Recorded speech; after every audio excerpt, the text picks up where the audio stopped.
പിന്നെ വളരെ കൗതുകരമായിട്ടുള്ള ഒരു മത്സരമാണ് അല്ലേ ന്യൂഡൽഹി മണ്ഡലത്തിൽ നടന്നത്. സന്ദീപ് ദീക്ഷിത്, ഷീലാ ദീക്ഷിതിന്റെ മകൻ. 15 വർഷം മുഖ്യമന്ത്രിയായിരുന്ന ആളാണ് ഷീലാ ദീക്ഷിത്. സാഹിബ് സിംഗ് വർമ്മ 5 വർഷം അവിടെ 4 വർഷം അവിടെ മുഖ്യമന്ത്രിയായിരുന്നു. 3 വർഷമാണ്. കാരണം വെച്ചാൽ മദൻലാൽ ഖുറാനി ആയിരുന്നു അവിടുത്തെ ആദ്യത്തെ മുഖ്യമന്ത്രി. അത് അദ്ദേഹം 98-ൽ പിന്നെ കേന്ദ്ര സർക്കാരിലേക്ക് പോകുന്നു, വാജ്പേയി സർക്കാരിലേക്ക് പോകുന്നു.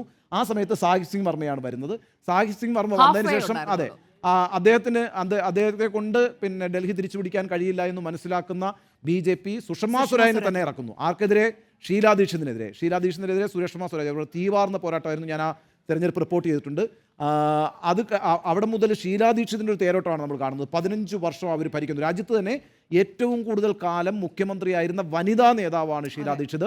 ഷീലാ ദീക്ഷിതിൻ്റെ ഭരണം വലിയ രീതിയിൽ പിന്നെ ഡൽഹിയിൽ വലിയ മാറ്റങ്ങൾ കൊണ്ടുവന്നിട്ടുണ്ട്. പ്രത്യേകിച്ച് ഇൻഫ്രാസ്ട്രക്ചറിൻ്റെ കാര്യത്തിനകത്ത് വലിയ മാറ്റങ്ങൾ കൊണ്ടുവന്നു. ഡൽഹി മെട്രോ കൊണ്ടുവരുന്നു, ഫ്ലൈ ഓവേഴ്സ് കൊണ്ടുവരുന്നു, ആ രീതിയിലൊക്കെ വന്നു. പക്ഷേ സുരേഷ് കൽമാടി ഉൾപ്പെട്ട വിവാദം കോമൺവെൽത്ത് ഗെയിംസിന്റെ അഴിമതിയുമായി ബന്ധപ്പെട്ട്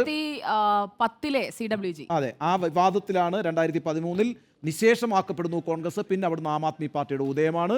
ആം ആദ്മി പാർട്ടിയുടെ തേരോട്ടമായിരുന്നു 10 വർഷം ആം ആദ്മി പാർട്ടി. അതായത് കോൺഗ്രസ് ആയിട്ട് അവരുടെ കുഴി തോണ്ടിക്കൊടുത്തു, കറക്റ്റായിട്ട് അതിലേക്ക് ചൂലുകൊണ്ട് മണ്ണ് തൂത്ത് വാരിയിട്ട് ആപ്പ് നിലയുറപ്പിച്ചു.